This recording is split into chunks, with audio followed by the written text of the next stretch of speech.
Hello students, in this video we are going to continue our previous topic and that topic is related to material control.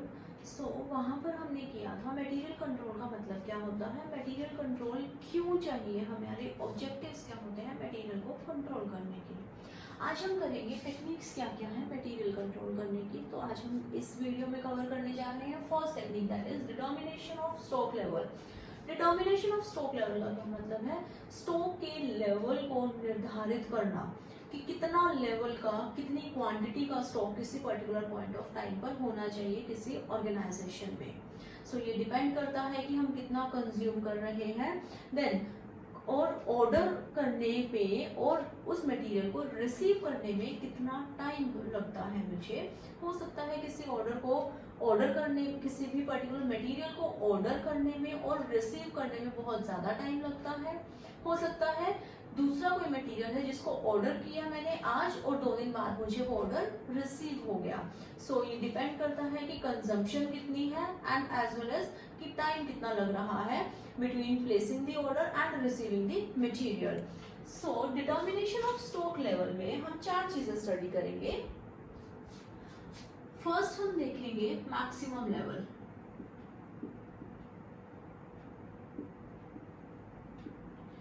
Second minimum level,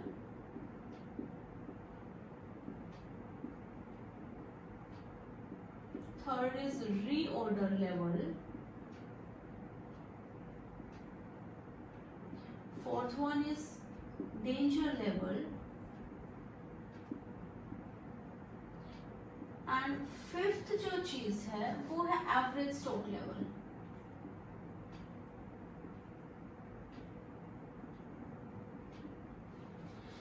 जब भी हम किसी भी organisation की बात करते हैं तो हम हमेशा ये कोशिश करते हैं कि हम अपने पैसे को, जो हमारे फंड्स हैं, जो कैपिटल है, उसको हम बहुत ही ढंग से, बहुत ही सोच समझकर, बहुत ही एफिशिएंटली यूटिलाइज करें ताकि हमारे रिसोर्सेज आइडल ना पड़े रहे, बेकार ना पड़े रहे और हमारी जो रिटर्न है, रिटर्न हमारी हमेशा ज़्यादा हो।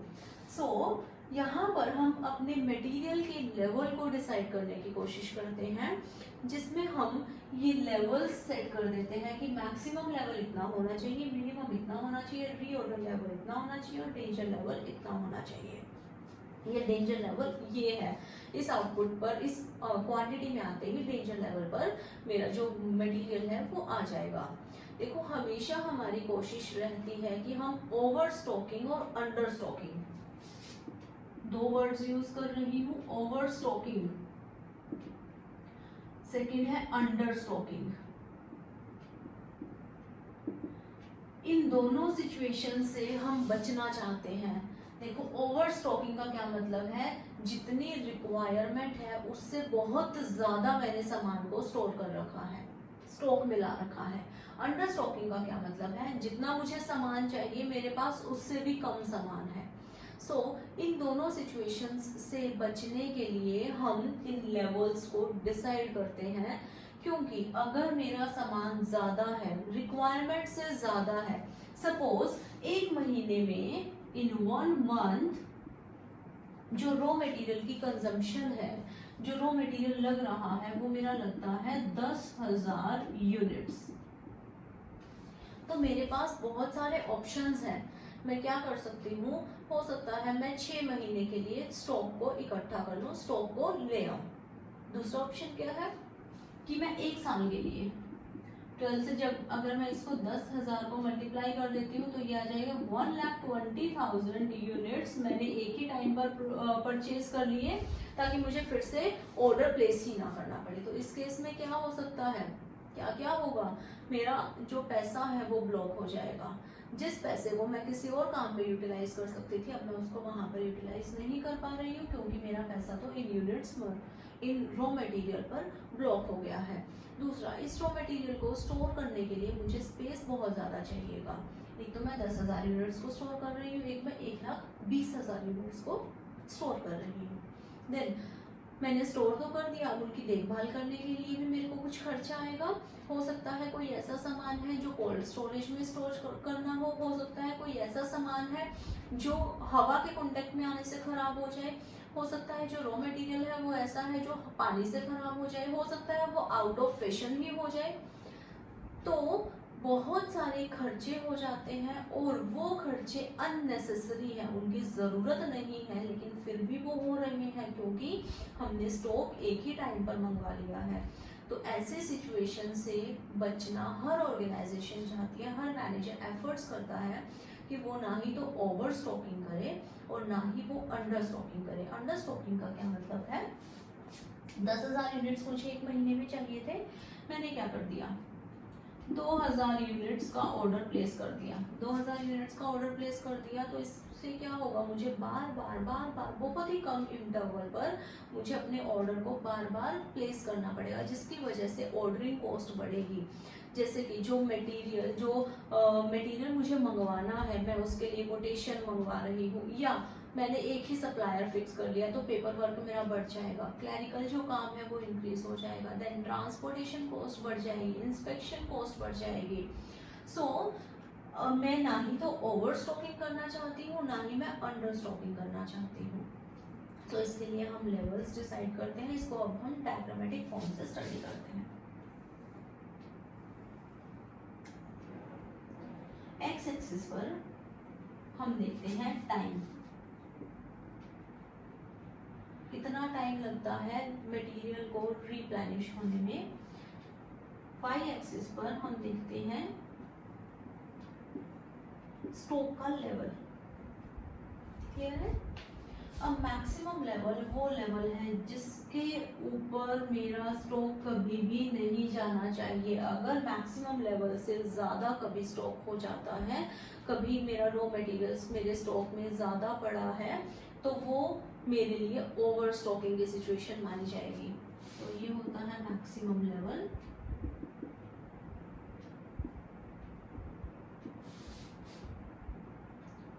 मिनिमम लेवल वो लेवल है जिसके नीचे मेरा स्टॉक नहीं जाना चाहिए, जिससे कम स्टॉक नहीं होना चाहिए।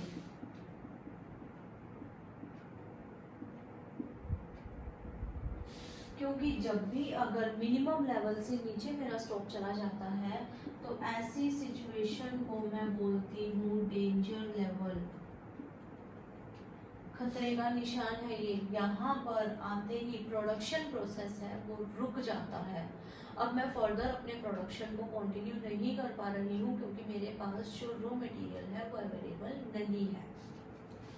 मैक्सिमम और मिनिमम लेवल के बीच का एक ऐसा पॉइंट आता है जब एक वक्त आता है कि मुझे अपने ऑर्डर को फिर से प्लेस करना है, मुझे अपने सप्लायर के साथ ऑर्डर प्लेस करने का वक्त जब आता है, that is reorder level.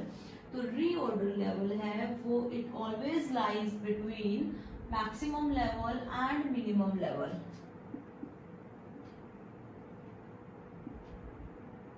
So reorder level maximum और मिनिमम लेवल के बीच में होता है। जो डेंजर लेवल है वो मिनिमम लेवल से भी बिलो होता है। सो ये एक ऐसा लेवल है जैसे ही स्टॉक मेरा इस लेवल पर पहुंचा, जो क्वांटिटी है स्टॉक की वो इस लेवल पर पहुंची, तो मैनेजर क्या करेगा, वो अपना नया ऑर्डर प्लेस कर देगा ताकि जब तक वो सामान आए तो मैं डेंजर लेवल में ना जाऊं, मेरा जल्दी से स्टॉक है वो रिप्लेनिश हो जाए, वो फिर से आ जाए। सो ये हमारे लेवल्स हैं inventory, determination of inventory level जिसको हम बोलते हैं। एवरेज स्टॉक लेवल क्या होता है, एवरेज स्टॉक लेवल मैक्सिमम और मिनिमम लेवल का जो एवरेज है that is average stock level.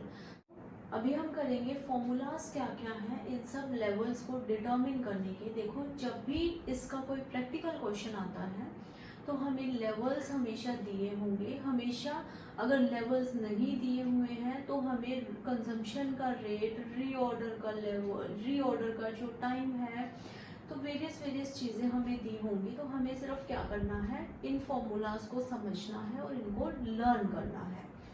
First आता है मैक्सिमम लेवल। देखो मैक्सिमम लेवल ये वाला लेवल था जिसके बियॉन्ड मेरा जो स्टॉक है वो नहीं जाना चाहिए।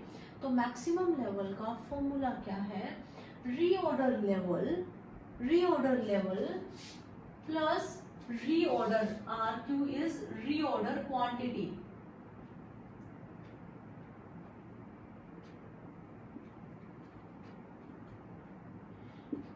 माइनस करना है इसमें से मिनिमम कंजम्पशन कितनी हुई है, और ब्रैकेट में हमारा है देखो मिनिमम कंजम्पशन इनटू MRP का मतलब है यहाँ पर मिनिमम रीऑर्डर पीरियड, कि कम से कम कितने टाइम में मेरा सामान आ जाएगा मेरे ऑर्डर करने के बाद। सो मैक्सिमम लेवल का फॉर्मूला क्या है, reorder level plus reorder quantity, इसको माइनस करेंगे हम minimum consumption into minimum reorder period से। नेक्स्ट आता है मिनिमम लेवल।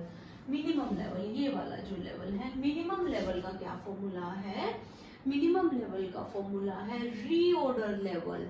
जो रीऑर्डर लेवल है, रीऑर्डर लेवल में से हम माइनस करेंगे NC मींस नॉर्मल कंजम्पशन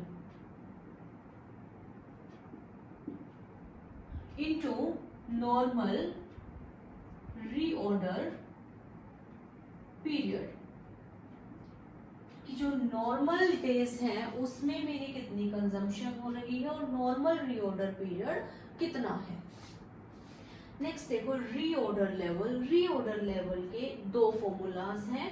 पहला है maximum consumption into maximum reorder period. दूसरा फॉर्मूला क्या है, मिनिमम जो लेवल है, minimum level plus consumption during the time required to get fresh delivery, मतलब कितनी कंजम्पशन हो रही है, कितना मटेरियल यूज हो रहा है जब तक नई डिलीवरी आ रही है उसके बीच में। कई बार क्वेश्चन में रीऑर्डर लेवल नहीं दिया होगा, कई बार मिनिमम लेवल नहीं दिया होगा, तो हमें इन फॉर्मूलाज की मदद से हमें निकालना पड़ेगा। जैसे रीऑर्डर लेवल जो है वो हमें यहाँ पर चाहिए, तो अगर मुझे मैक्सिमम लेवल कैलकुलेट करना है तो मुझे उससे पहले रीऑर्डर लेवल को कैलकुलेट करना पड़ेगा। नेक्स्ट आता है डेंजर लेवल, जो हमारा ये वाला लेवल था। ये वाला लेवल क्या है, एवरेज कंजम्पशन कितनी हो रही है पर डे, वो डिपेंड करता है पर डे या पर मंथ दी हुई है, मल्टीप्लाई करना है मैक्सिमम टाइम कितना लगता है जब हम इमरजेंसी में परचेज कर रहे हैं अपने मटेरियल को। So average consumption into maximum reorder period for emergency purchases. Next आता है average stock level. Average stock level क्या है, minimum level plus maximum level का एवरेज कर देना, या फिर मिनिमम लेवल में जो ये मिनिमम लेवल है इसमें हम ऐड कर देंगे हाफ ऑफ या एवरेज ऑफ रीऑर्डर क्वांटिटी। तो जो रीऑर्डर क्वांटिटी है, मैक्सिमम कंजम्पशन है, मिनिमम कंजम्पशन है, रीऑर्डर पीरियड है, मिनिमम रीऑर्डर पीरियड है, नॉर्मल रीऑर्डर पीरियड है, नॉर्मल कंजम्पशन है, ये सब हमें क्वेश्चन में गिवन होगी। तो हमें सिर्फ क्या करना है, फॉर्मूलाज में इनको पुट करना है। सो मैक्सिमम लेवल का फॉर्मूला हमने कर लिया, मिनिमम लेवल का कर लिया, रीऑर्डर लेवल का कर लिया, danger level as well as of stock level. Thank you.